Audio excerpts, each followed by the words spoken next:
بيته وأصحابه وإلى أزواجه وأهل بيته وإلى أئمة الإسلام المسلمين خصوصا إلى سيدنا محمد الغزالي وإلى أولاد رسول الله صلى الله عليه وسلم أجمعين وكافة من على وجوه الأمام من الأرض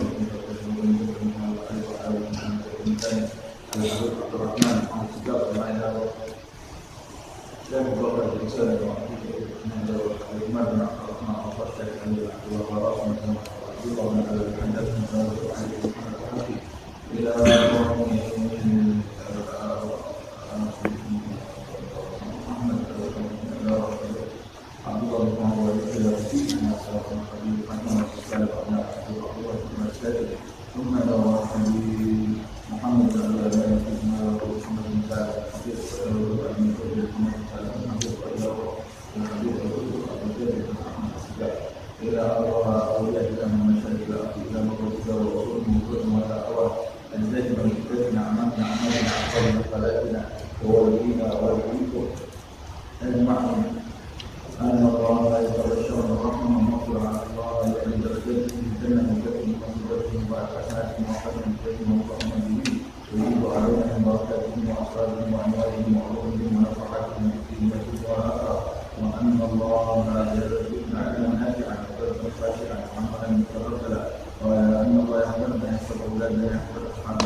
صل على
وسلم أجمعين. ربي صل على محمد وعافر بنا خير خلقك أجمعين. يا ربي صل على محمد ربي بنا خير خلقك أجمعين. ربي صل على محمد يا ربي صل عليه وسلم. يا ربي صل على محمد يا ربي صل عليه وسلم. اللهم صل وسلم وبارك عليه وعلى آله. أعوذ بالله من الشيطان الرجيم. بسم الله الرحمن الرحيم. إنا فتحنا لك فتحا مبينا ليغفر لك الله ما تقدم من ذنبك وما تأخر ويتم نعمته عليك ويهديك صراطا مستقيما وينصرك الله نصرا عليا. لقد جاءكم رسول من أنفسكم عزيز عليه ما عنتم حريص عليكم بالمؤمنين رؤوف رحيم. فإن تولوا فقل حسبي الله لا إله إلا هو عليه توكلت وهو رب العرش العظيم. إن الله وملائكته يصلون على النبي يا أيها الذين آمنوا صلوا عليه وسلموا تسليما. اللهم صل وسلم وبارك عليه وعلى آله. اللهم صل وسلم وبارك عليه وعلى آله. الحمد لله الذي هدانا بعبده المختار من دعانا إليه بالإذن وقد نادانا لبيك يا من دلنا وحدانا. صلى عليك اللهم بارك الذي فيها يا مشفع وصلنا وحبانا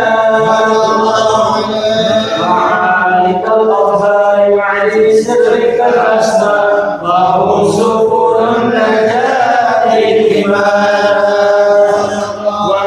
وعلى صحابتك الكرام حماة دينك أسبحوا لولائه عظانا والتابعين لهم بصدق ما حدا عاد المودة هيا أسجانا. والله ما ذكر حبيب لنا المحب إلا وأضعى والها النسوانا. أين المحبون الذين عليهم بذل النفوس مع نفائسها لا يسمعون بالذكر طه المصطفى إلا بهم تعشوا وأنهارنا. وازدادت الأرواح تشتاق اللقاء وتهن تسأل ربها رضوانا. سبحان المحسين كتب فاسمع إلى سيال المشفع وهف الآذان. أوصل إلى أصابه طه المجتبى واهدر لقلبك يمتلئ الجنان. يا ربنا صل وسلم دائما على حبيبك من إليك دعانا. اللهم صل وسلم وبارك عليه وعلى آله. اللهم صل وسلم وبارك عليه وعلى آله. نبأنا الله فقال جاءكم نور فسبحان الذي أنبأنا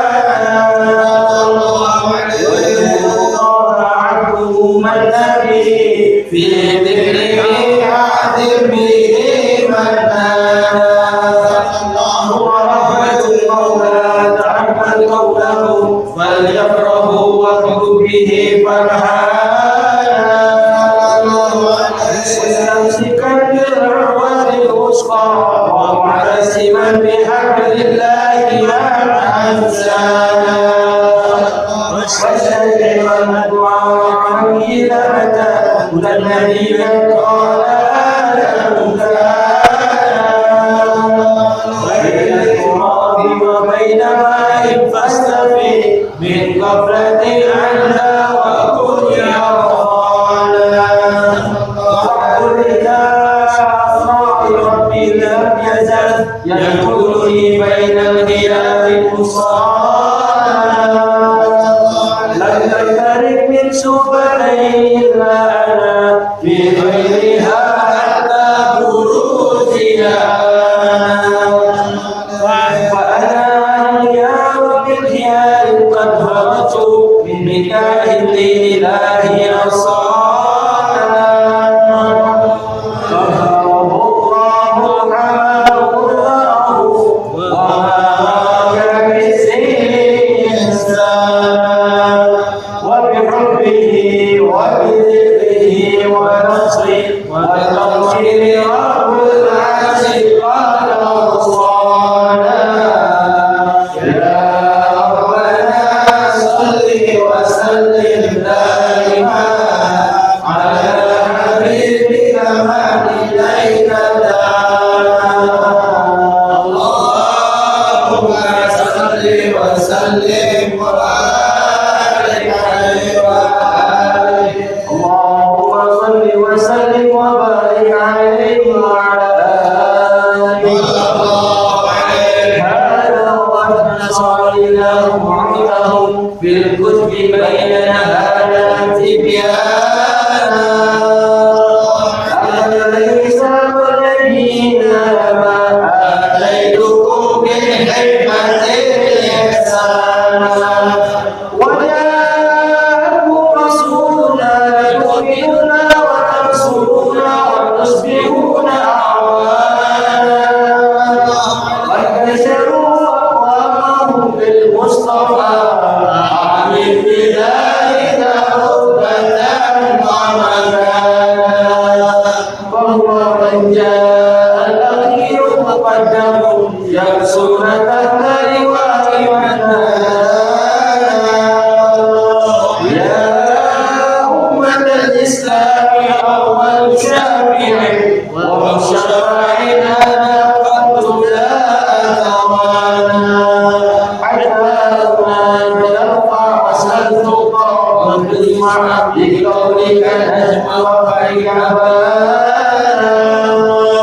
ولواء عهد الله جل بيدي ولا أول الآخر أمام جلالا وأقرب الخلق على الله أنا فلقد حرم الله منه حلالا ولسوف يعطيك فترضى جل به معجزا وصرعا الله برهانا بذلك الذكرى واسم محمد كيما تزيح عن القلوب رانا يا ربنا صل وسلم دائما على حبيبك من إليك دعانا اللهم صل وسلم وبارك عليه وعلى آله اللهم صل وسلم وبارك عليه وعلى آله صلى الله عليه وسلم لما نزعه الكنوز لأحمد عن ابن من شاءه قد كان عملت به الأم العاملة بنت وهم من أعلى الإله مكانا بوالد المختار لعبد الله بن عبد لمطلب رأى البرهان قد جعل يذكر نور الله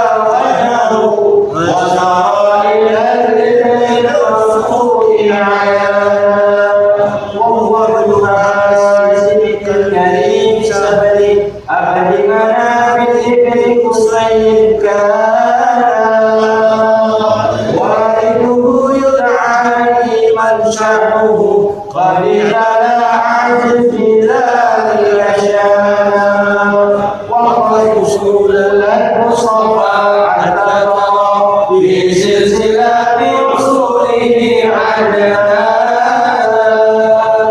فهناك قطعا برأيه الإسماعيلية كان للأبي معوانا وحينما حدثت فيه آمنة لم تشكو شيئا يأخذ النسوان وبها أحاط من رب السماء أقصى الأذى والهم والأحزان وهكذا قد جاء علمت به أن المهيمن شرف الأكوان بالدهر بها فاستبشرت ودنا المراد وأطلع رضوانا سبحان الله والحمد لله ولا إله إلا الله والله أكبر سبحان الله والحمد لله ولا إله إلا الله والله أكبر سبحان الله والحمد لله ولا إله إلا الله والله أكبر سبحان الله والحمد لله ولا إله إلا الله والله أكبر ولا حول ولا قوة إلا بالله العلي العظيم في كل لحظة أبدا أجل خلقي وأجل نفسي وأجل عزي وبلاد كلماتي وتجلى الأنوار من كل جهات مغفورا للمشرعات وقل بين وجهي أرادت شمس الهدى ظهر الحبيب وأعمال وصانا صلى الله على محمد صلى الله عليه وسلم صلى الله على محمد صلى الله عليه وسلم يا نبي سلام عليك يا رسول سلام عليك يا حبيب سلام عليك يا رسول الله صلوات الله عليك يا نبي سلام عليك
في كل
حين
باطنا وعيانا صلى الله عليه وعنه ثمة غيبة وحكمة من سعدها كذبانا صلى الله عليه غيبة سيدها أبا لهب عاتبها فرحانا صلى الله عليه ليس خالقنا له فرحته بالمصطفى وإذا الحديث أتانا صلى الله عليه العذاب مخفف في كل اثنين بفرحته بمن وافانا صلى الله عليه هذا مع الكفر فكيف بفرحته من ذي فؤاد امتلأ إيمانا صلى الله عليه حليمة ما رأت من بركات محمد ما حيرت أتانا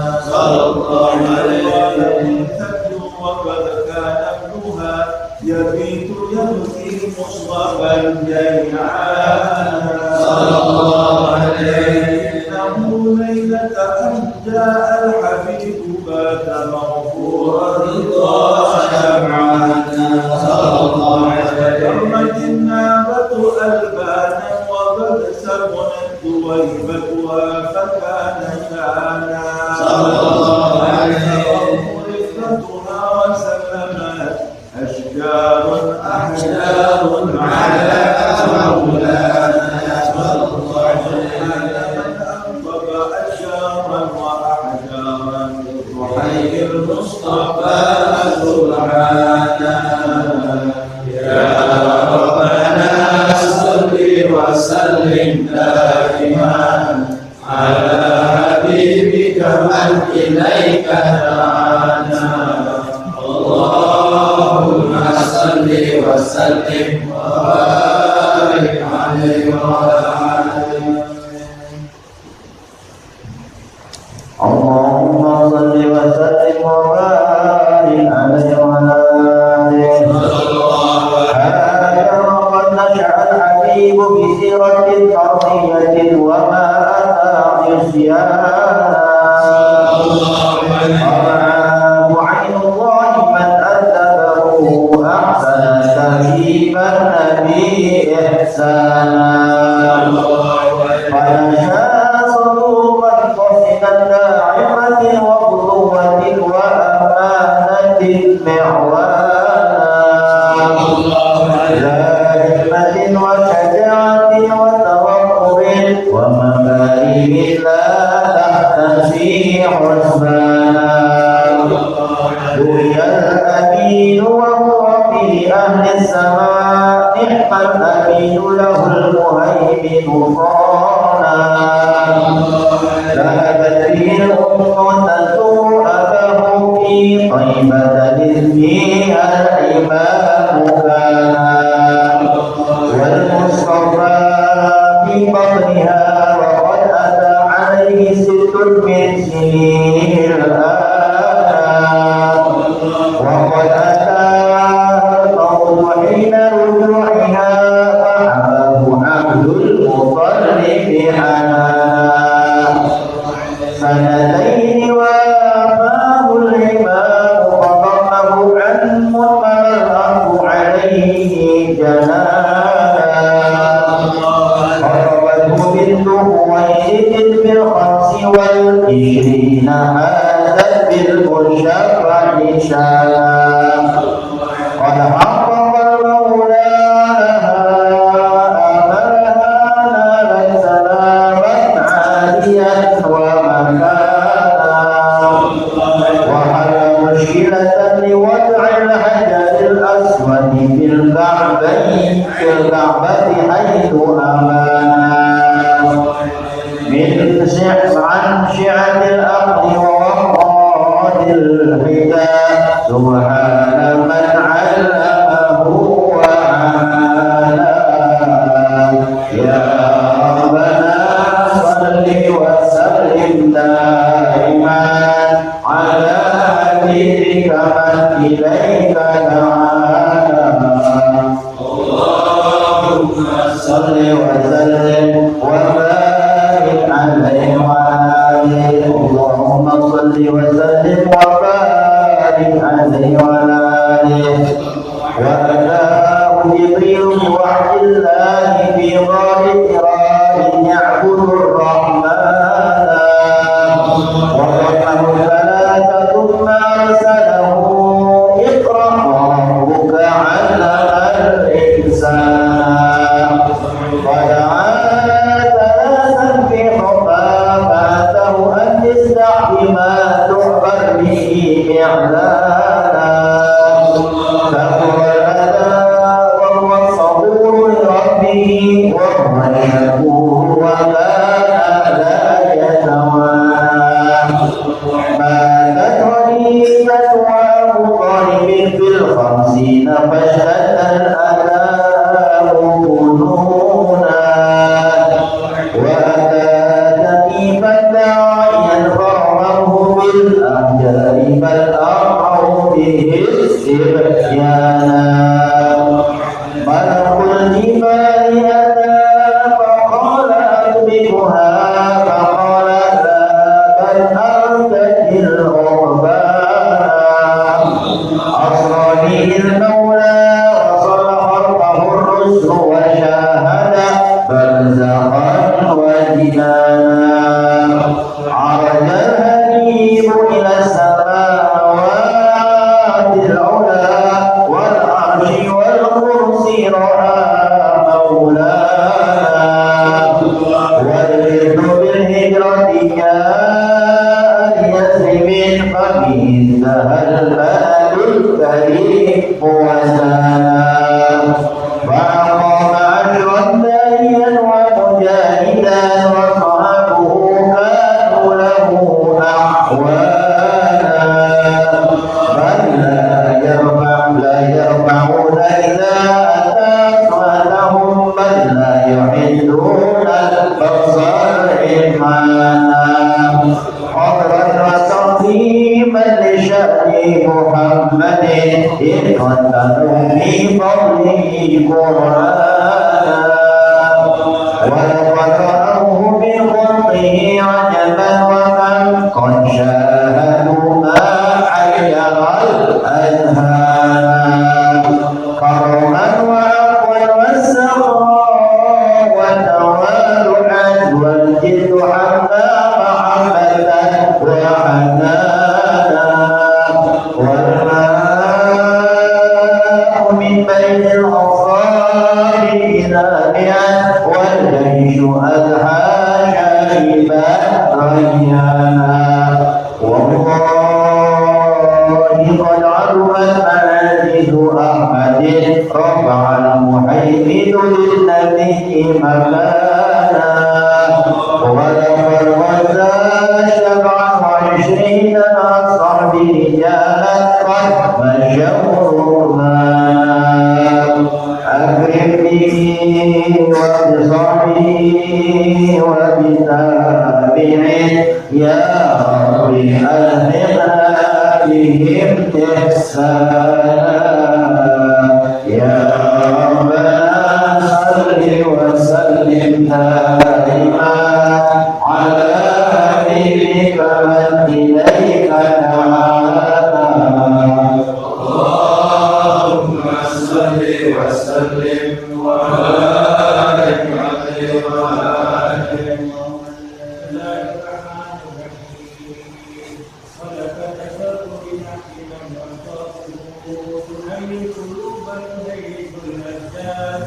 صلى الله عليه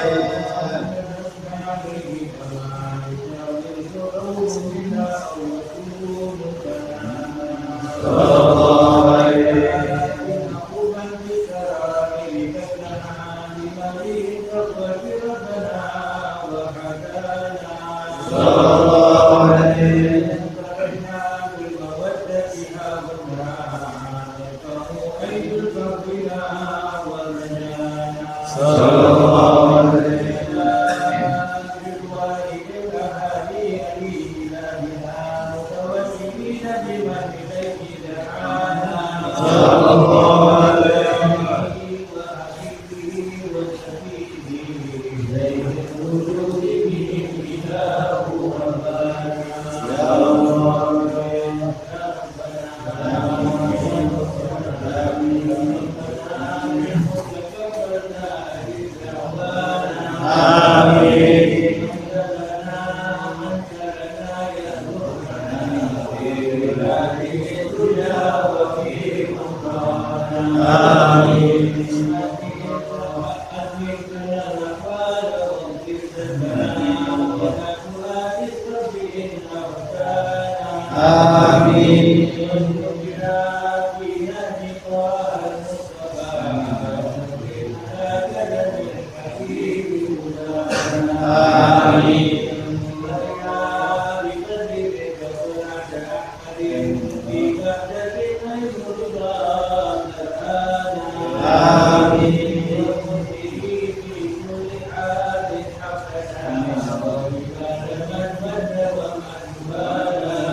Subhana rabbika rabbil izzati amma yasifun wa salamun alal mursalin walhamdulillahi rabbil alamin.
Bismillahirrahmanirrahim.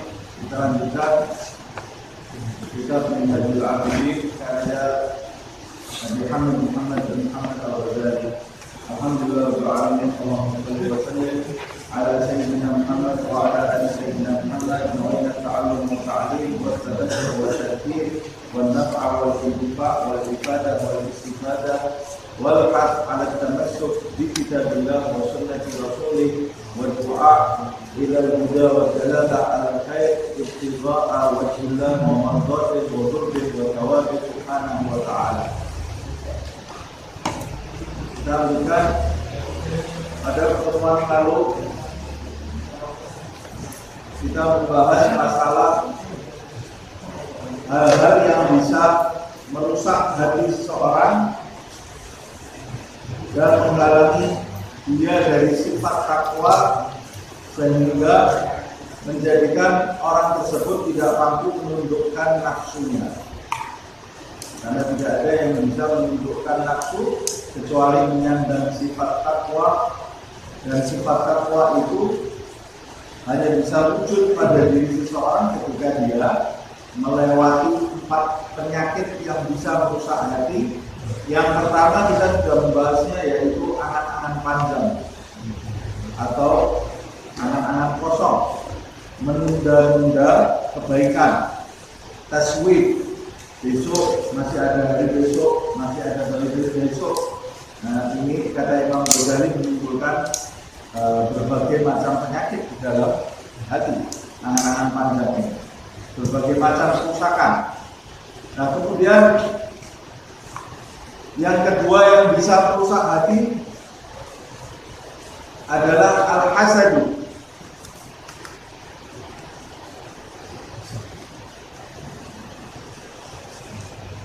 Penyakit hasad. Halaman 119 ya, paragraf terakhir. Sampai ini ya. Faiza. Faiza enggak. Paragraf kedua di atas. Sudah ya. Faiza. Ya. Sekarang kita wa amal hasad.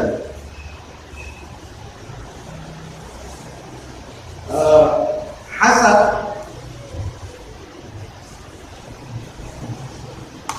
terakhir faedah itu sudah kita bahas.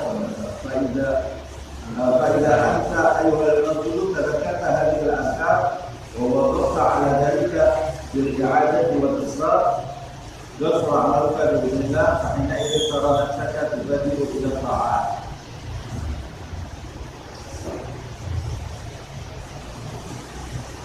Kemarin kan terakhir kita membahas cara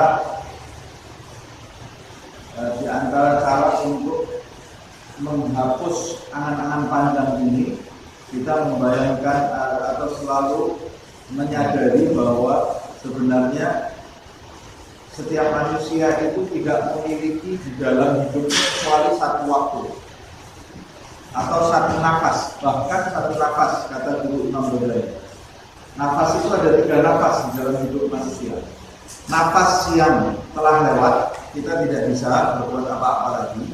Nafas yang akan datang, kita belum tentu mencapainya. Nafas yang kita miliki adalah nafas yang sekarang sedang kita hidup. Bagaimana kita berusaha menjalani nafas yang kita hidup ini dalam keadaan diridhoi oleh Allah Subhanahu wa Ta'ala. Nah, dan kita selalu menghadirkan nafas yang nanti akan kita hidup ini belum tentu kita menghirupnya. Makanya sampai Nabi Muhammad SAW dalam sebuah riwayat mengatakan, ala ta'jabuna min Usamah al-Mustari bi sabri syahrin. Apakah kalian tidak heran melihat Usamah bin Zaid yang membeli budak dibayar tempo, bayarnya nanti 1 bulan lagi. Nah, tapi pada saat membayar itu Usamah itu punya uang untuk membayar, tapi dia menundanya sampai tempo 1 bulan lagi. Kata Rasulullah SAW, apakah dia tidak heran melihat Usamah yang bisa-bisanya dia itu menunda bayarannya 1 bulan ke depan? Inna Usamah laqawiyul amal. Kata Rasulullah, sungguh Usamah itu panjang angan. Dia merasa 1 bulan depan dia masih bisa membayar. Padahal harusnya orang kalau bisa menyelesaikan urusannya segera, diselesaikan urusan itu segera. Wallahi ma wada'tu kadaban fadhanantu anni anfa'uha. Kata Rasulullah, demi Allah, tidaklah aku meletakkan satu tapak kakiku. Pada saat aku meletakkan itu, aku memiliki dugaan bahwa aku akan mengangkatnya. Wala luqmatan fadhanantu anni usibuha. Dan tidaklah aku mengangkat satu suap makanan dengan dugaan aku akan menelannya. Hatta yudrikunil maut. Aku selalu memiliki kesadaran, boleh jadi sebelum aku mengangkat kakiku atau sebelum aku menelannya, kematian sudah menjemputku terlebih dahulu. Walladzi nafsi biyadihi inna ma tu'aduna la'atin wa ma antum bimu'minin. Ini Kata Imam Ghazali, kalau kita di dalam hidup kita selalu menghadirkan ingatan ini, apa yang disebut oleh Rasulullah SAW, bahwa waktu ala dalika bi'adati wa tikrar, dan engkau terus mengulang-ulang di dalam hidupmu, maka pasti kau surah amalika bi'idillah ta'ala, maka penyakit pandang anganmu itu akan terkikis dengan izin Allah Subhanahu wa ta'ala. Karena izin, maka pada saat terkikis amal pandangmu itu, angan-angan pandangmu, karena izin, maka ketika itu taranasaka tubahidu ila ta'at, engkau akan melihat dirimu akan menyegerakan perbuatan taat, wa tu'ajjilu taubatak, engkau akan menyegerakan taubatmu, wa tasbutu anka maksiatun, kemaksiatan akan rontok dari kehidupanmu, wa tashhadu fid dunya wa talabiha, engkau akan menjadi zuhud terhadap dunia dan dalam mencari dunia, berpaling dari dunia ini. Fa yaqifu hisabuka wa tabi'atuka, kalau engkau sudah beramal taat, kurang maksiat, maksiatnya berkurang, dan zuhud dari dunia, maka nanti di hari kiamat hisabmu dan dosa-dosa bawaanmu akan menjadi ringan, menjadi enteng, akan cepat hisabmu. Wa yaqbal buka fi tadabburil akhirah wa ahwaliha, dan hatimu akan terus menghadirkan atau membayangkan akhirat dan hal-hal dahsyat yang akan terjadi pada saat itu.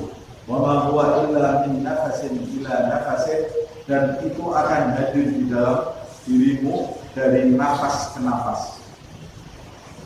Pada hakikatnya hidupmu itu hanya dari nafas ke nafas berikutnya. Nafas yang berikutnya ini belum tentu engkau masih bisa mengalami. Jadi hidupmu itu hanya dari nafas ke nafas berikutnya. Tasiru ilaiha wa tu'animuha wahidan fawahidan. Kamu menuju dari satu nafas ke nafas itu, satu nafas demi satu nafas.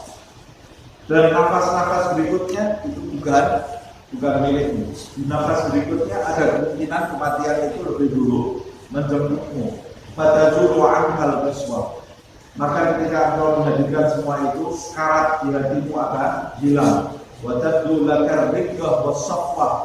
Kelembutan, kejernihan hatimu akan muncul. Wa tasta'ulu 'inda dzalikal khauf min Allah ta'ala wal khasyah. Dan di saat itu engkau akan merasakan atau akan timbul di dalam hatimu rasa takut dan ketundukan kepada Allah Subhanahu wa ta'ala. Fayastaqimu laka amru ibadatik. Ibadahmu akan menjadi lurus. Wa yaqwar raja fi antas ada fi ajibatik. Harapanmu kepada Allah akan semakin kuat agar di masa yang akan datang itu menjadi orang-orang yang bahagia. Wa tadfar bil murad fi akhiratik, dan engkau akan mendapatkan keberuntungan nanti di akhiratmu. Wa kullu dzalika ba'da fadlillahi ta'ala. Tapi Imam Ghazali juga mengatakan semua ini tapi bisa terjadi setelah Allah mengaruniai kita. Semoga Allah Subhanahu wa ta'ala termasuk orang-orang yang memberikan karunia ini kepada kita. Tapi karunia itu bisa datang, bisa bagi hadil khaslah allati hiya ghafurul amal. Kalau karunia ini tidak akan datang kecuali kamu memulai ikhtiar terlebih dahulu. Kalau kamu pasif, karunia ini tidak akan datang. Maka Imam Ghazali katakan karunia itu akan datang dengan sebab engkau memperpendek anak-anak.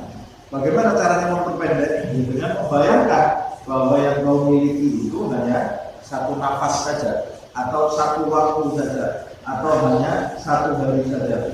Hari depan itu bukan milik kamu lagi. Ini saya ulang sedikit tadi karena ada yang mengatakan belum dibaca. Walaupun ukia telah disampaikan dalam sebuah riwayat Anna Zurarata ibn Awfa rahimahullahu ta'ala, sesungguhnya Zurarah ibn Awfa rahimahullah, semoga Allah merahmatinya, gila lahu fil naum ba'da mautihi. Ditanyakan kepada Zurarah itu setelah kematiannya melalui mimpi. Artinya ada orang yang memimpikan Zurarah setelah wafatnya dia. Ayyul a'mal ablagh fima indakum.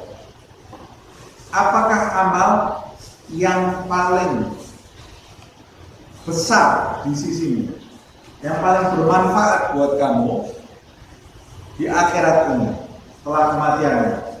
Dia menjawab al-ridho. Yang pertama ridho kepada Allah Subhanahu wa ta'ala, ridho terhadap keputusan Allah.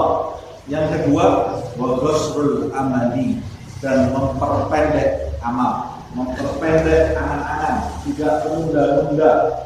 Nah, ini kita belum berhenti di sini ya. Nanti karena ada penyakit lain, kata Imam Ghazali, isti'jal, terburu-buru juga tidak boleh. Panjang angan tidak boleh, terburu-buru juga tidak boleh. Jadi memperpendek amal itu beda dengan terburu-buru. Nanti akan kita bahas apa yang terburu-buru.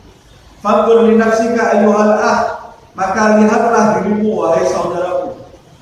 Wabdilil majhud fi hadzal asril kabir, dan berusahalah sekuat tenagamu untuk mencapai karunia yang besar ini, yaitu pendek angan-angan. Fa'innahul aham wal a'zam fi salahil qalbi wan nafsi. Karena sesungguhnya sifat ini, pendek angan ini adalah sifat yang paling penting untuk memperbaiki hati dan dirimu. Kalau kita harus mengejar sifat pendek angan-angan, berarti panjang angan itu adalah penyakitnya. Wallahu ta'ala waliyut taufiq bi fadlihi wa rahmatihi. Allah Subhanahu wa ta'ala yang memberikan taufik melalui karunia dan rahmatnya. Semoga Allah Subhanahu wa ta'ala memberikan taufik kepada kita. Amin ya rabbal alamin. Wa ammal hasad, ini yang kedua. Penyakit yang kedua, penyakit hasad atau iri hati.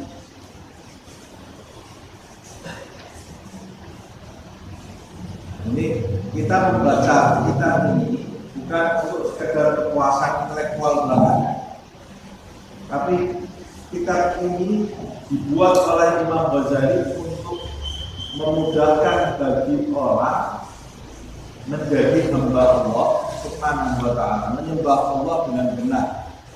Makanya kitab ini dinamakan Minhajul Abidin, cara untuk menjadi hamba Allah Subhanahu wa ta'ala, jalan hidup untuk menjadi hamba Allah Subhanahu wa ta'ala. Kalau kita cuma membacanya saja tapi tidak berusaha mengamalkan di dalam kehidupan sehari-hari, ya maka membacanya kita tidak bermanfaat. Maka niatkan siap kita membaca kitab ini, mengamalkan di dalam kehidupan sehari-hari, dan memohon kepada Allah Subhanahu wa ta'ala agar memberikan taufiknya kepada kita. Wa amal hasad, sedangkan penyakit yang kedua yaitu penyakit hasad, fa innahu al-mufsidu lit-ta'at. Penyakit hasad ini penyakit yang merusak amal taat. Kalau panjang angan tadi menjadikan orang tidak beramal taat. Orang yang panjang angan menjadikan orang menunda-nunda, tidak melakukan amal taat. Nah, setelah orang beramal taat, masih ada penyakit lagi, penyakit hasad. Penyakit hasad itu kata Imam Ghazali yang merusak amal yang sudah kamu lakukan. Kamu tidak menunda-nunda amalmu, terus berbuat baik, tapi ada penyakit yang merusak amal kamu. Amal baik kamu apa? Penyakit hasad ini. Bagaimana kalau penyakit hasad ini merusak amal taat? Nanti akan kita bahas. Al-ba'itu 'alal khati'at. Dan penyakit hasad ini pembangkit kesalahan di dalam diri seseorang. Dari penyakit hasad ini akan muncul kesalahan-kesalahan di dalam kehidupan pribadi seseorang. Setelah orang iri hati itu sendiri penyakit.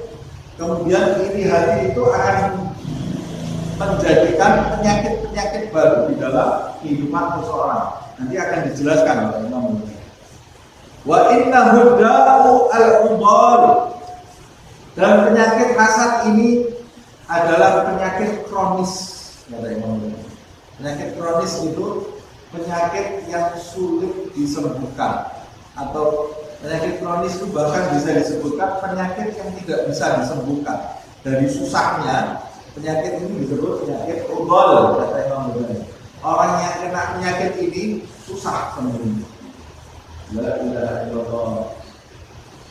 Berapa banyak padahal orang yang membiarkan penyakit ini terus-menerus menggerogoti kebaikannya, meludeskan amal taatnya, menghancurkan hidupnya. Penyakit hasad ini. Imam Ghazali mengatakan yubtala bihi, banyak sekali orang yang terkena ujian penyakit ini. Al-kathiru minal gurra wal ulama.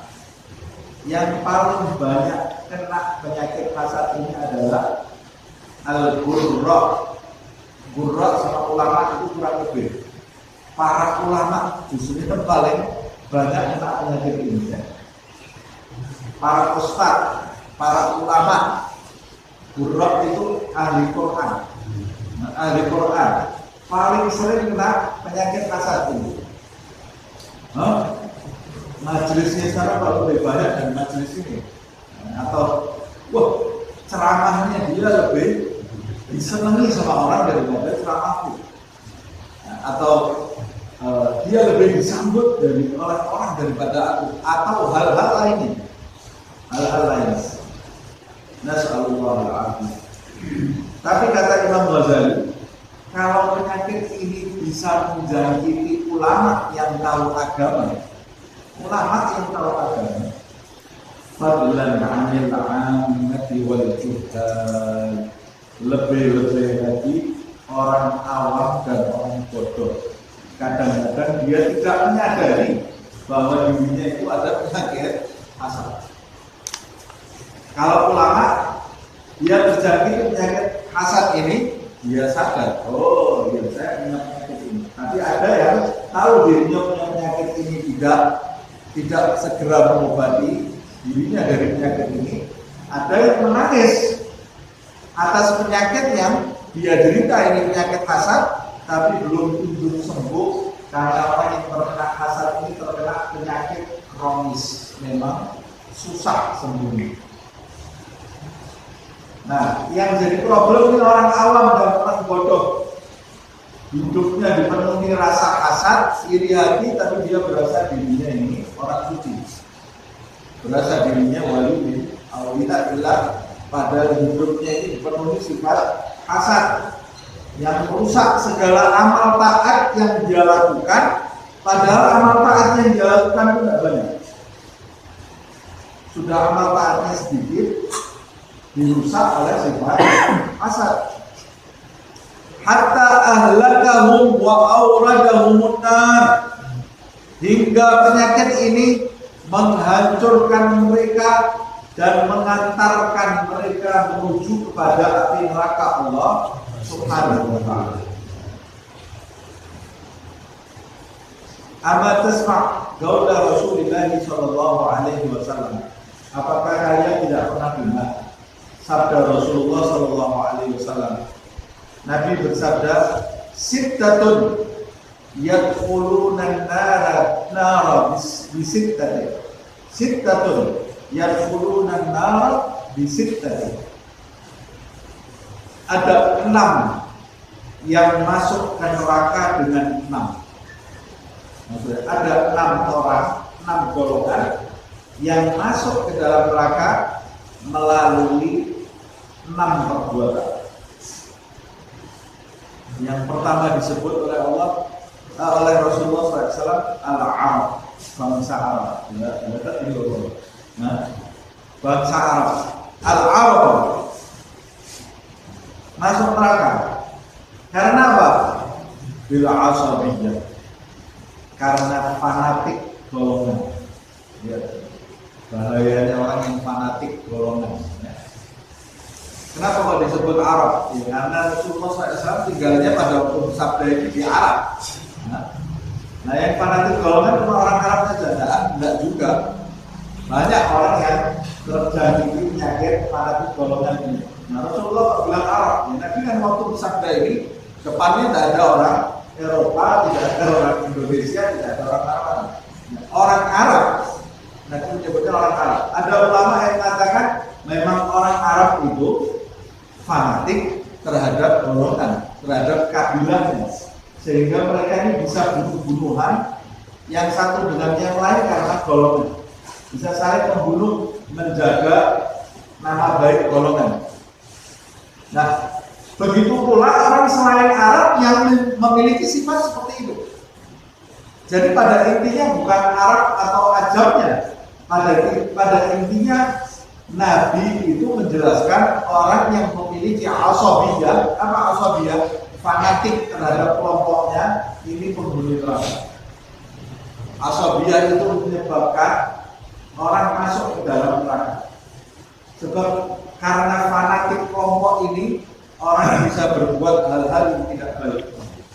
Makanya kita jangan punya kepentingan di dalam hidup ini kecuali Allah dan Nabi Muhammad SAW. Jangan punya kepentingan yang lain. Kalau fanatik terhadap golongan saja, terhadap kelompok, itu menjadikan orang masuk neraka, apalagi fanatik terhadap partai. Ya, fanatik terhadap partai. Ya, sudah isinya maksiat semua di dalamnya. Jangan pernah kita membawa apapun di dalam hidup ini kecuali nama Allah, nama Rasulullah di dalam hati kita, dan jangan pernah bertujuan kecuali Allah dan Rasulullah.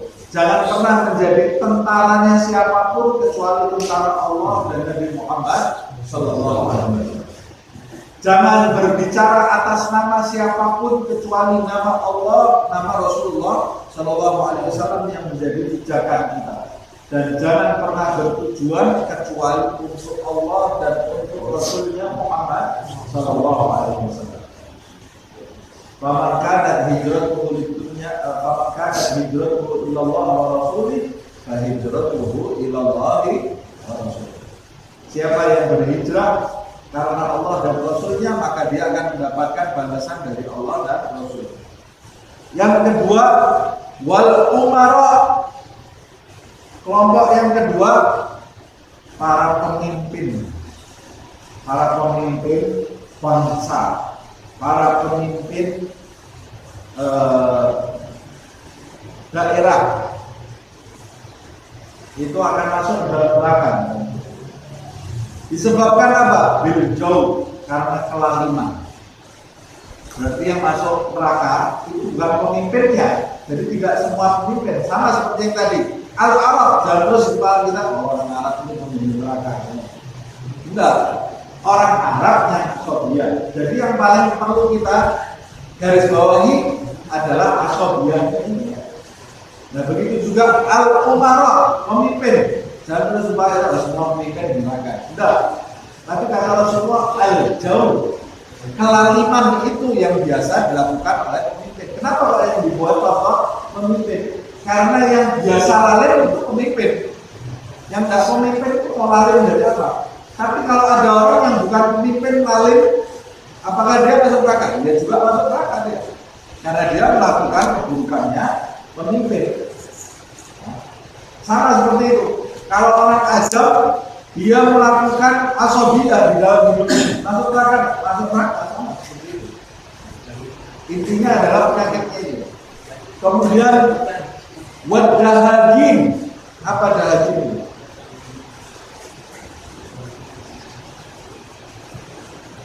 Nomor 1, ad-dahagin. Disebutkan di sini ad-dahagin jamak duhgan, dikasih dal, ad-dihgan, ad-dihagin, bukan ad-dahagin. Ad-dihagin, Raisul Baryah, kepala desa. Ad-dahagid itu, ad-dihagid itu kepala desa, camat, lurah, bupati, pokoknya kepala desa. Kepala desa ini kata Rasulullah masuk neraka. Gimana kepala desa masuk neraka?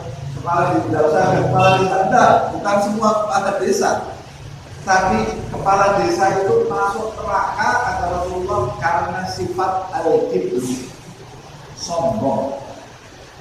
Biasanya kalau sudah jadi kepala desa, camat, lurah, wah gayanya lebih sombong dari presiden.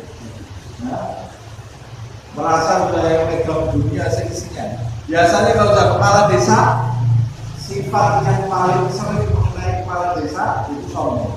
Sifat yang paling mudah ada pada diri kepala negara, presiden adalah lalim. Jadi kalau jadi kita ditakdirkan tapi mudah-mudahan tidak jadi presiden, mudah-mudahan tidak ditakdirkan jadi presiden atau anak kita ada yang jadi presiden, ingatkan beberapa kali nak, mayoritas presiden masuk neraka. Kalau kamu jadi presiden jangan lari. Makanya sahabat Nabi Muhammad SAW lari dari pemimpin, takut semuanya. Nanti siapa pemimpin ini kata Rasulullah dihisapnya dalam keadaan tangannya terikat di tembok.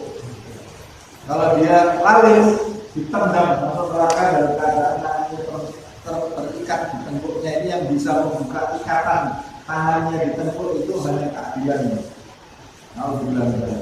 Nah begitu juga kepala desa. Kepala desa ini karena kesombongannya. Walaupun dia baik, tapi sombong.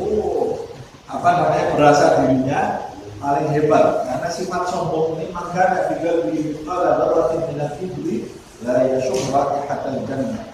Siapa yang di dalam hatinya ada setetes kesombongan, dia tidak bisa mencium baunya surga, apalagi masuk surga. Wat-tujjar, la Allah. Yang berikutnya lagi pedagang masuk neraka. Karena apa pedagang masuk neraka? Ya Allah. Oh, berarti besok saya tidak mau dagang. Bukan seperti itu.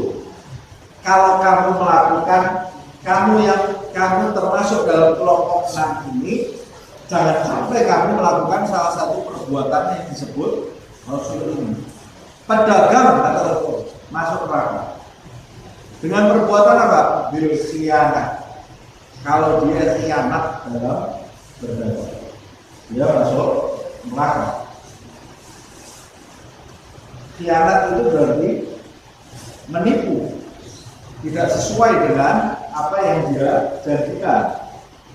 Warnanya hijau, tahu-tahu diterima sama dunia jadi kuning. Khianat itu berarti yang jualan. Bilangnya 9 meter, tahu-tahu sampai di tempat jadi 6 meter. Ini khianat ini. Penipu ini ya. Bilang besok sampai, tahu-tahu dikirimnya 3 bulan lagi baru sampai. Khianat tidak sesuai dengan apa yang dia sifatkan. Makanya kalau berjualan apapun ya harus sesuai dengan sifat yang dia jelaskan. Tapi sebaliknya, Rasulullah SAW di dalam hadis yang lain mengatakan, at-tajirul amin was-saduqul mu'min. At-tajirul amin as-saduqul mu'min. Seorang pedagang yang amanat, jujur, beriman.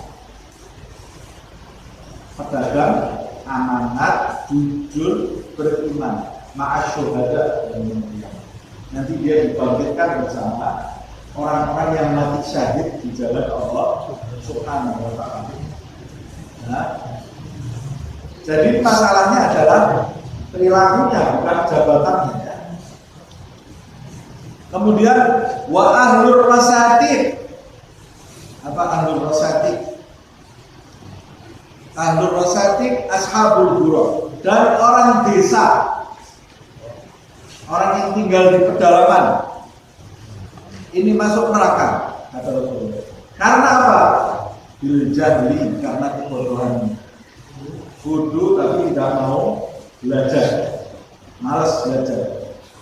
Ya sekarang bukan orang desa saja, orang kota sudah tidak ada yang belajar juga. Jadi masalahnya juga kita kemudian, wah alhamdulillah saya orang kota, masuk neraka. Enggak, kamu orang kota kalau seperti orang desa juga bodoh tidak mau belajar, ya kamu juga masuk neraka. Masalahnya bukan orang desa, bukan orang kotanya, tapi kebodohannya. Kebodohan padahal dia itu mampu belajar, itu akan menjadikan dia masuk neraka. Yang terakhir wal ulama itu akan masuk neraka. Ulama masuk neraka. Berarti padahal ulama ini kan kata Allah di dalam Al-Quran, innama yakhshallaha min ibadihi al-ulama. Orang yang tunduk kepada Allah itulah ulama. Nah ini di neraka Rasulullah SAW. Nah ini maksudnya ulama cuma penampilannya saja, isinya bukan isinya ulama. Ulama dalam arti yang mengetahui hukum-hukum, tapi dia tidak melakukan hukum tadi, tidak menerapkan hukum tadi di dalam hidupnya. Ulama yang dikenal sebagai ulama oleh manusia, tapi di mata Allah dia ini bukan ulama sama sekali. Makanya saya sampaikan di beberapa pertemuan yang lalu, dulu saya pernah menyampaikan, nanti ada orang-orang yang ketika di dunia dikenal oleh manusia sebagai ulama, tapi nanti dibangkitkan di akhirat masuknya dalam kelompoknya orang awam. Orang awam. Karena di mata Allah dia itu awam. Di mata manusia dia dikenal ulama dengan titelnya. Sebaliknya, ada banyak manusia nanti yang dikenal di mata manusia sebagai orang awam. Tidak ada orang tanya kepada dia, tidak ada orang menggubris dia, dikenal di mata manusia sebagai orang awam, tapi dibangkitkan nanti di akhirat di kelompok para ulama. Karena di mata Allah dia itu ulama. Jadi titel ulama yang sebenarnya itu bukan di mata manusia, di mata Allah Subhanahu wa taala. Nah, berarti apa yang dimaksud Nabi? Ulama di sini orang yang dikenal sebagai ulama. Nah, bukan ulama pada hakikatnya. Pakaiannya pakaian ulama, bicaranya bicara ulama, pintar menasihati, tapi dia di neraka. Nauzubillah min dzalik. Karena apa? Bil hasadi, ulama itu nanti masuk nerakanya ulama karena sifat iri hati, sifat hasad.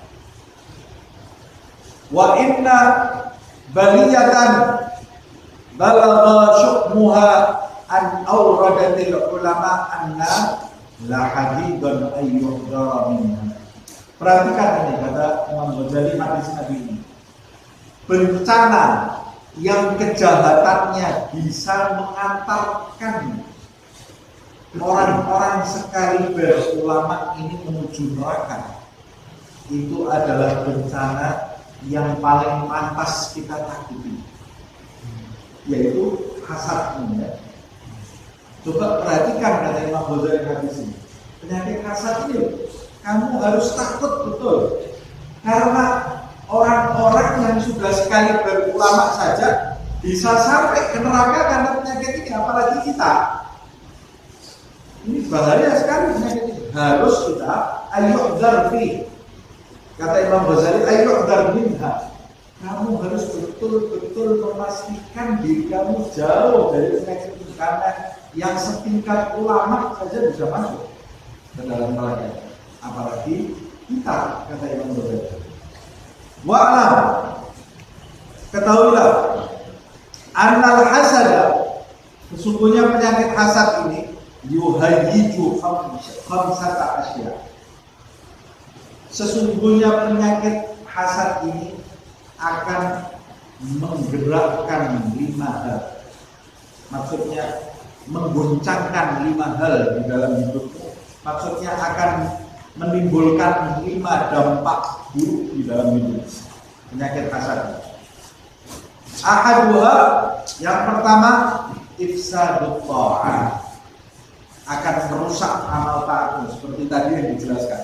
Jadi Imam Ghazali itu biasa seperti ini, menyebutkan langsung di awal, habis itu merinci di kemudian.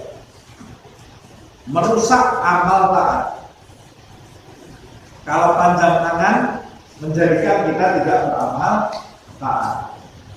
Kita sudah berhasil amal taat, ada penyakit berikutnya, hasad. Hasad itu merusak amal taat yang sudah kamu lakukan.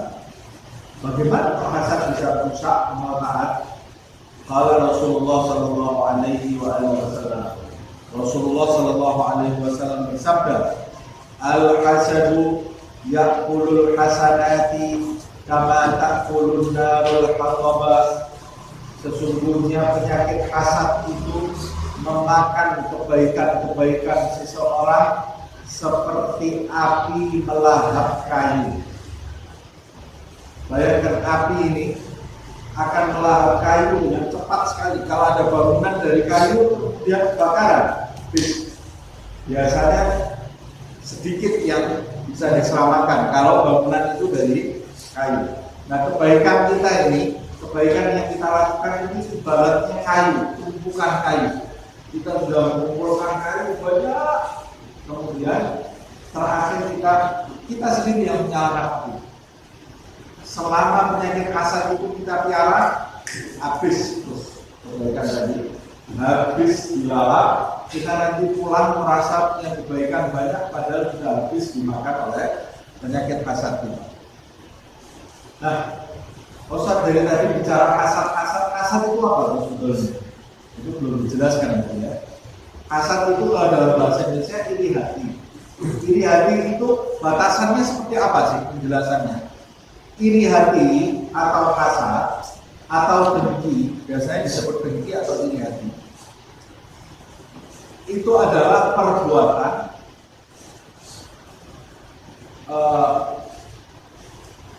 merasa marah ketika melihat kenikmatan itu turun pada diri orang lain. Nah, biasanya pada orang yang kita kenal. Kalau kita tidak kenal, tidak ada masalah. Kita marah melihat kenikmatan itu turun, melihat orang lain mendapat kenikmatan, kita tidak suka, dan menginginkan kenikmatan itu hilang dari orang lain.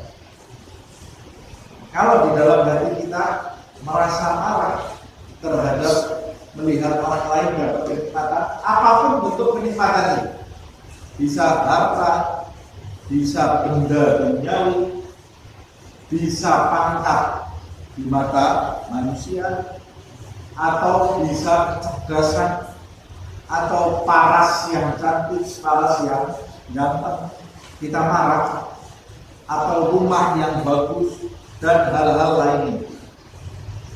Kita marah dan kita menginginkan kenikmatan itu hilang dari orang tersebut, maka pada saat itu kita terjangkiti penyakit hasad. Nah, kalau terjangkiti penyakit hasad, penyakit itu bisa menghabiskan amal baik kita, sesuai dengan sabda Rasulullah SAW. Watani, yang kedua, penyakit hasad ini, dampak dari penyakit hasad ini akan menimbulkan fi'lul ma'asi wasyurur, perbuatan maksiat dan jahat.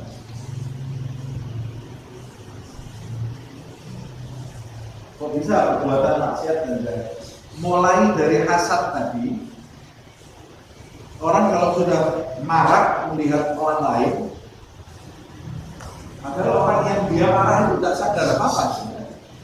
Tapi karena dia setiap lihat orang itu panas dan dia menginginkan kenikmatan tadi hilang dari dalam dirinya, maka dari keinginan buruk itu kalau terus dipupuk akan timbul kejahatan.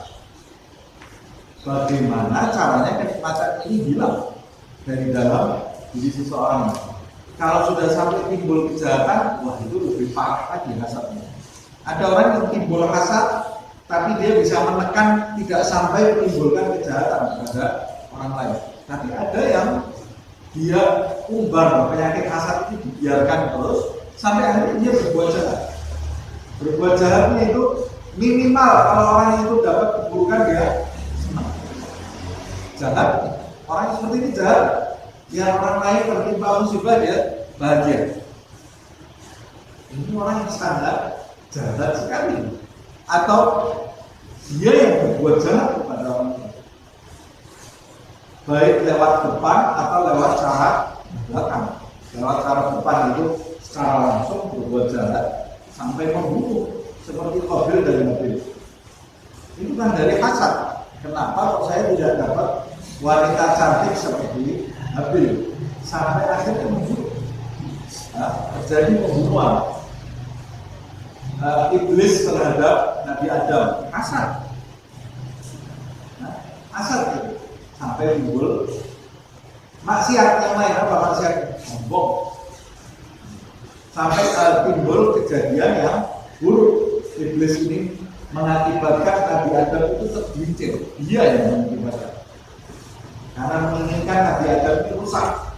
Kok harus dimuliakan?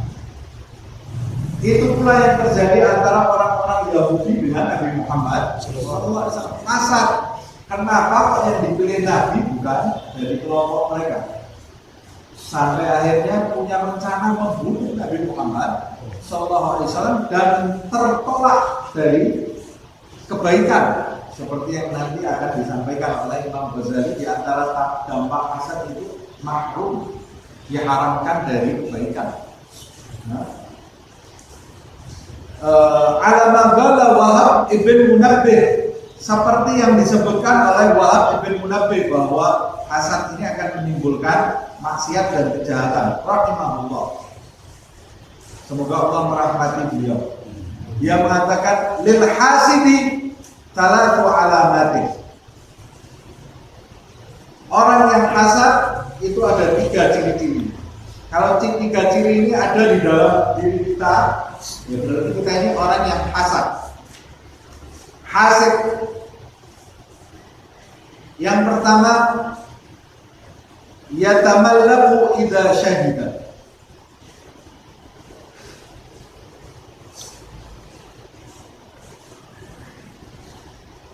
Yatamallak itu manja.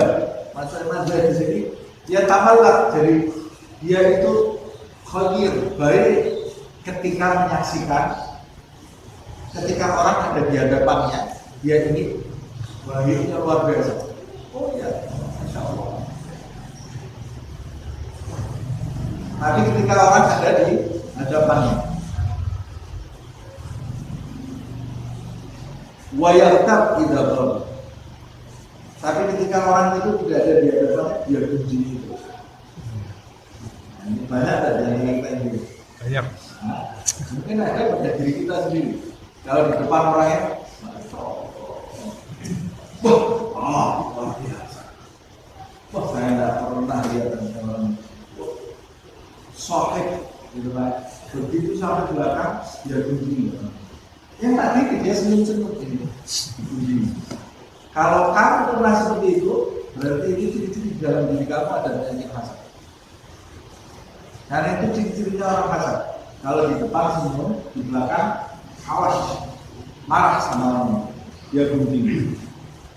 Wa yasmit bil maksiyah, bil musibah, dan dia yasmit atau yasmit itu bersyukur ketika orang tersebut tertimpa musibah. Bukan bersyukur itu tidak mesti yang dimaksud bersyukur ini begitu dengar kabar orang itu tertimpa musibah, alhamdulillah. Tidak mesti seperti itu.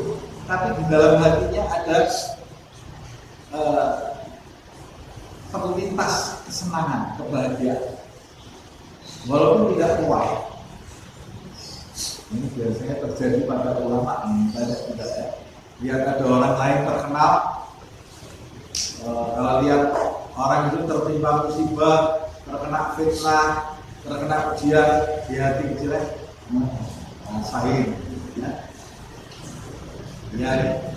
Terus dia berasa dirinya menang, berasa dirinya di sini saya yang dapat kedudukan, padahal dia juga tidak dapat apa yang dia dapat. Nah, ini juga Kalau ulama seperti itu, apalagi orang seperti kita. Kalau kita memiliki 3 ciri ini di dalam hidup, baik dengan orang jika di hadapannya, jika di belakangnya kita mengunjungi, kemudian jika orang itu tertimpa musibah kita ada rasa bahagia, walaupun tidak sampai tua, berarti kita ini tergolong orang yang hasad. Di samping ulama, orang awam juga banyak. Orang yang kerja kantoran, antara pekerja yang satu dengan pekerja yang lain. Waduh, ini penyakit. Orang yang di majelis kadang-kadang juga terjangkiti penyakit hasad ini. Kok dia kebagian A, saya tidak kebagian. Orang hadir maulid saja bisa timbul rasa iri hati. Kok dia kebagian baca, saya tidak kebagian baca. Nah, gara-gara masalah baca itu bisa jadi masalah yang zaman sekarang. Yang dibaca yang tidak baca itu jadi problem. Jadi problem. Nah, yang itu kok bisa dekat dengan ulama itu, kok saya tidak bisa dekat dengan ulama, bisa jadi problem.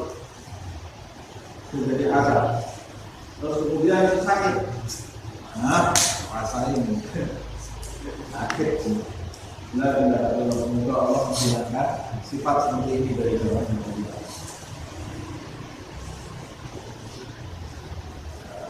Ini terakhir ya. Qultu, Imam Ghazali sendiri berkata, wa hasbuka anallahu ta'ala amarana bil isti'adzah minasyarril hasid. Sudah cukup bagi kita untuk mengetahui hasad ini penyakit yang sangat berbahaya dari Allah Subhanahu wa ta'ala memerintahkan kita berlindung dari kejahatan orang-orang yang hasad. Ini menunjukkan penyakit hasad ini berbahaya sekali sampai Allah memerintahkan kita berlindung dari orang-orang yang punya penyakit ini. Faqal, Allah berfirman, wa min syarri hasidin idza hasad. Aku berlindung padamu ya Allah dari kejahatan orang-orang yang punya penyakit hasad. Ya, berarti hasad ini berbahaya sekali. Sampai Allah memerintahkan kita berlindung padanya ya, kepada Allah dari orang-orang yang punya penyakit ini. Kama amara bil isti'adzah min syarri syaitonir rajim wasaqir, kata Imam Ghazali. Allah memerintahkan kita berlindung dari orang yang punya penyakit hasad ini, seperti halnya Allah memerintahkan kita berlindung dari kejahatan setan dan tukang sihir. Di dalam surat Al-Falaq ini, kalau Allah berfirman, min syarri ma khalaq wa min syarri min syarri naffatsati fil 'uqad wa min syarri hasidin. Dari kejahatan setan, dari kejahatan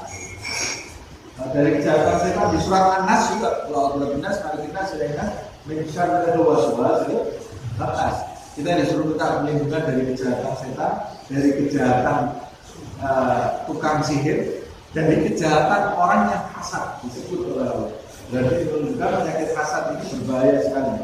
Fanzur qablahum minasyarri wal fitnah. Lihatlah berapa banyak kejahatan dan bencana yang timbul dari penyakit hasad ini, sampai hatta anzalahu manzilatasy syaitan wasa'id, sampai Allah meletakkan posisi orang yang punya penyakit hasad ini dengan setan dan tukang sihir.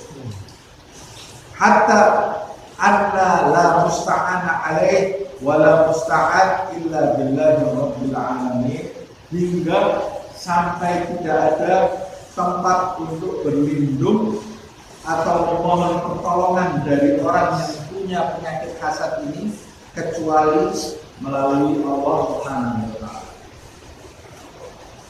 Sampai tidak ada perlindungan dari orang yang punya penyakit hasad ini, kita tidak bisa berlindung dari orang. Orang kalau sudah penyakit hasad itu, dia sampai kita mati dia hasad terus terhadap kita. Sampai kita habis tidak punya apa-apa. Jadi sampai kapan? Ya sudah, kita terima ini ada orang hasad. Untuk dinikmatin maksud. Memang setiap kenikmatan itu pasti ada yang ini. Nah, makanya kalau punya kenikmatan itu jangan diposting di Instagram. orang yang tadinya tidak rusak jadi rusak. Nah, kalau punya kelebihan jangan diposting, disimpan. Karena banyak orang yang disimpan bukan dalam arti pelit, menjaga perasaan orang lain. Rasulullah SAW, Sayyidah Fatimah pernah punya satu butir emas, satu cincin atau anting emas diambil oleh Rasulullah disedekahkan. Tidak layak anak seorang Muhammad SAW punya emas. Karena Nabi tidak mau rusak hati orang di sekelilingnya. Berapa banyak ulama yang menutupi ketika dia punya kekayaan, ditutupi kekayaannya ini karena ingin menjaga hati orang-orang yang ada di sekitarnya. Kalau dia punya kekayaan, semuanya dapat, semuanya ikut senang, dan itu pun ditutupi oleh dia kelebihan-kelebihan, bukan karena pelit, tapi karena dia tidak mau rusak banyak hati manusia. Sekarang orang punya kekayaan cerita di media sosial menimbulkan banyak kejahatan, menimbulkan banyak penyakit hasad, dan dari penyakit hasad ini timbul kejahatan, terutama antara saudara. Harus saling menjaga perasaan. Saya masih ingat kakek saya sendiri, ya, sebagai pelajaran. Dia hidup bertetangga dengan adik wanitanya. Tapi ini dua-dua orang soleh. Namanya Muhammad bin Mustafa alaihi. Dia mau beli sesuatu, istrinya meminta kepada dia agar membelikan sesuatu. Umpamanya beli kulkas. Beli kulkas. Ini supaya barang-barang awet. Zaman dulu ada dia enggak. Jangan beli kulkas. Nunggu adik saya sebelah beli kulkas baru kita beli. Padahal dia punya uang untuk beli. Mengapa? Karena dia menjaga hati adiknya yang ada di sebelahnya. Karena dari seperti itu bisa timbul kejahatan. Nah, tapi kita jangan menyalahkan orang lain. Kalau kita sendiri yang punya hasad, kemudian kita gara-gara orang ini saya akhirnya hasad, itu tidak betul juga. Kita kan tidak bisa memerintahkan orang untuk jangan beli. Nanti kalau saya hasad, yang salah bukan orang itu, tetap kita kalau kita hasad. Tapi kita menjaga perasaan orang. Karena kita yang belajar, kita yang tahu. Kalau mau beli apa-apa, jaga perasaan orang yang ada di sekitar kita. Jangan keluar-keluar, jangan cerita-cerita. Wah, ya saya penghasilan saya setiap bulan 1 miliar. Cerita-cerita sementara itu ada orang yang hari ini tidak bisa makan. Ini menimbulkan kejahatan. Habis itu orang hidup, saya ngomong aja ini untuk rumah. Jadi kejahatan. Timbulnya dari apa? Dari hasad. Nah, adabnya diam bukan pelit ya. Ada orang diam kurang miskin, bukan orang karena pelit. Supaya dari kita ini juga salah ini. Tapi ini diam karena menjaga perasaan orang lain. Tapi kalau kita melihat orang memamerkan kekayaannya, jangan kita salahkan dia. Dan jangan kita salahkan karena penyakit yang ada di dalam diri kita. Tidak boleh juga. Nah, wallahu a'lam bishawab. Ini masih ada 3 dampak penyakit hasad, tapi karena waktunya sudah ada kurang. Kita doakan saudara kita Zaitun binti Muhammad dan suami Prasanto Suroso, juga Ustaz Muhammad Tayyib yang sekarang lagi sakit, agar Allah Subhanahu wa taala menyembuhkan. Begitu juga yang sakit di antara kita dan yang sakit di antara keluarga kita, semoga segera diberi kesembuhan oleh Allah Subhanahu wa taala. Amin. Ya Syafi ya Syafi ya Nabi la ilaha illa anta subhanaka ya ghafur sabana wa ta'ala ya kafi ya wafi ya hamid ya majid irfa' anni kulla ta'ab syadid wa qini minal haqqi wal hadid wa darab syadid wa jahil 'adid wa ta'am quran nur wa aisyah bin zaid nasran nasrik bahan baik apa dirasakan rasa kehadiran dan juga ya jalal wa ikram wa mawlud as'aluka an tafiya wa syadid wa syar innaka Allahu akbar sallallahu alaihi wasallam dan berat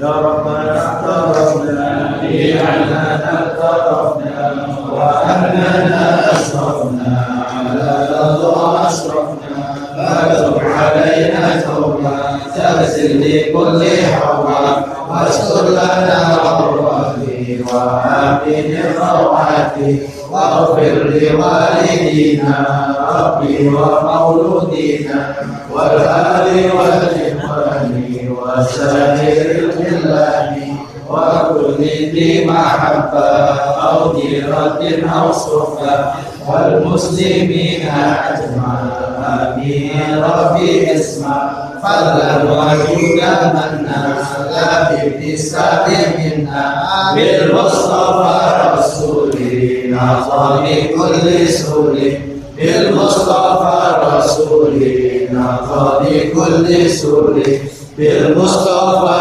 رسولي نعطى كل سوري صلى وسلم ربي عليه عد الحب وآله وصحبه عندنا تخصيص والحمد لله بالبر والتناهي. Nanti di pertemuan berikutnya akan dijelaskan bagaimana cara menanggulangi sifat asad ini. Di antaranya supaya untuk mustajabah, kalau kita sekarang ini memiliki penyakit hasad, di antara cara menanggulanginya mendoakan orang yang kita iri kepadanya. Semakin kita iri, kita doakan terus. Itu di antara cara untuk mengikis sifat hasad. Doakan kebaikan dan keburukan. Allahumma alhamdulillah, asyhadu an la ilaha illa anta, astaghfiruka wa atubu ilaik. Subhana rabbika rabbil izzati amma yasifun, wa salamun alal mursalin, walhamdulillahi rabbil alamin.